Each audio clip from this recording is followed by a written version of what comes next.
Okay, so I just wanted to explain this particular patch I've got going on here. I didn't draw this patch up. This was sent to me by Paul from Moltage Protestor, and it just taught me a lot about logic and flip-flops and shift registers in general. So the framing of this video is a little bit awkward, so apologies for that, but I'll try to explain what's going on in this module and what's being patched into it as best I can. On the blue channel, which is going into the clock here, we've got a cycling dual 73 envelope generator. Any function generator will do. I'm just grabbing the window output of one of them, and that's just a logic low-high signal coming in at a sort of sub-audio rate. I've also got the same type of signal coming from a different function generator, the other half of the 73 envelope generator that is also by a Moltage Protestor, coming in on the green channel. That's coming into data. So the way that this is structured is that we've got data patched in at the bottom, and then we've got a clock coming in at the first of the segments here. What I've done then is I've just ganged up the clock so that it travels to each of the subsequent sections, and then the data is basically the cue that's fed from the previous section into the data input of the next, and so forth. So you get this traveling, as you can see by the LEDs, sort of traveling shift register. And the way to use this as a kind of stepped voltage generator is to basically sum them in a sort of weighted method using something like a dual processor. So I'm going to pan this camera upwards so you can see kind of how I've configured this. So what we've got is coming in on the red, black, yellow, and orange cables right here is each of those Q sections coming in, and each with a different magnitude. Like, I know this is a little bit hard to see probably on this video, but basically the first one, which is the last of the series on the red cable, is at full scale. The next one, which is the section before it, is at half scale. This one is at half of that. And obviously these aren't, I'm just roughing it in via these knobs. And then because there's only 3 inputs on the dual processor, I'm actually taking the output of that one going to the second one at full scale, and then this last register, which is the first in the series, is just a hair in there.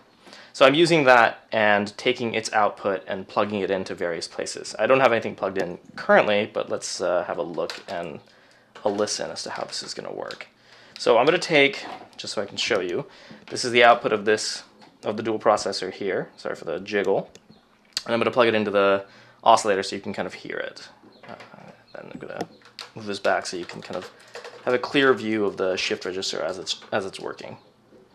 So I'm going to turn up my filter. This is a sawtooth into the filter, and I've put the output of that weighted sum from this section here into the voltage control of the oscillator. So I'm going to turn this up and turn the filter up.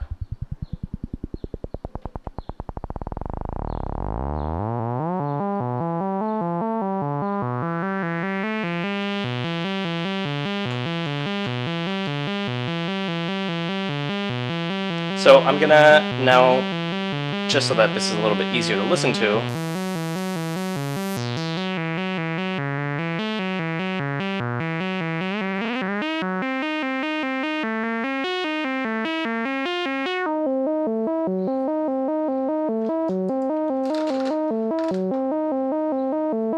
so here's the patch.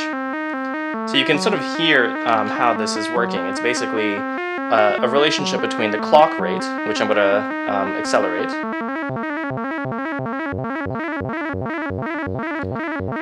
and I'm going to modulate the data function generator as well.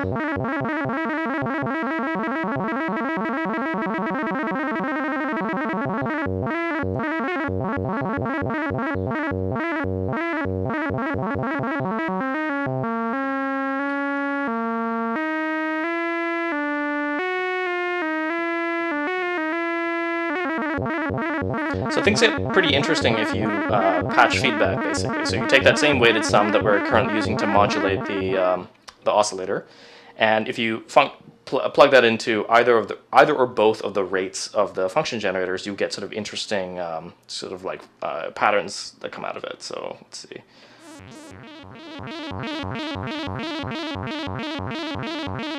So this is going into the duration input of the envelope generator, which is giving us our clock.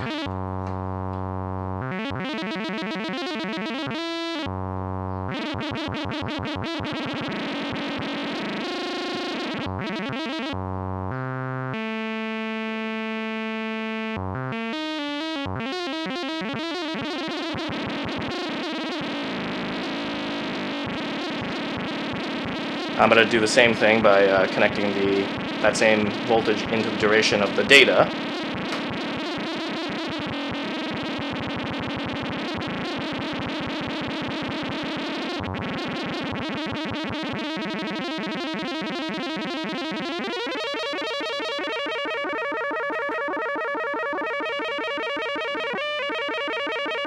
Yeah, so it's really fun.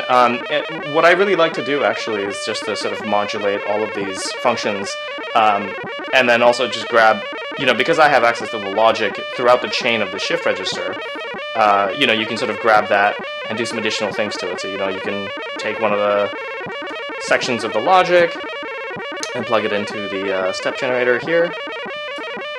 And I'm going to self-cycle it, so I'll get kind of a stair-step pattern. And I will modulate data that way instead.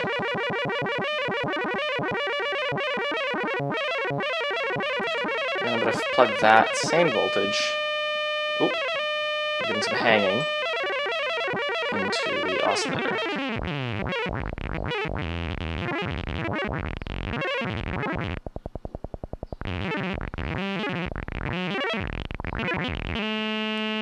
So now I've got this voltage via the SSG, and I've made it such that the forces are basically coming into the oscillator at different rates. So the output of the the havoc pattern, the weighted sum basically, is pushing the oscillator upwards in frequency, and then I've got the output of this SSG, which is just self-cycling and sampled at the second or third stage of the shift register in its invert Q section, which is just related to the overall register, and then that's basically pulling the oscillator back down. And so with a lot of resonance from a filter, you get these nice kind of bubbling sounds whenever the oscillator is running at a sub-audio or really low audio rate.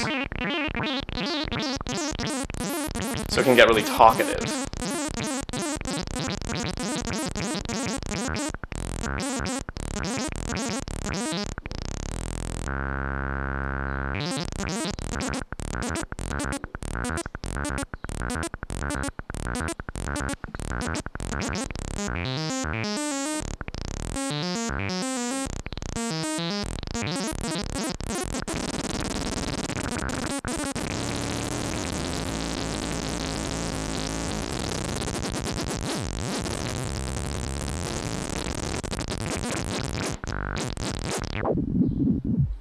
Alright, so I'll leave that alone, and instead I'll just kind of put up some demos with some other configurations of this same basic patch structure.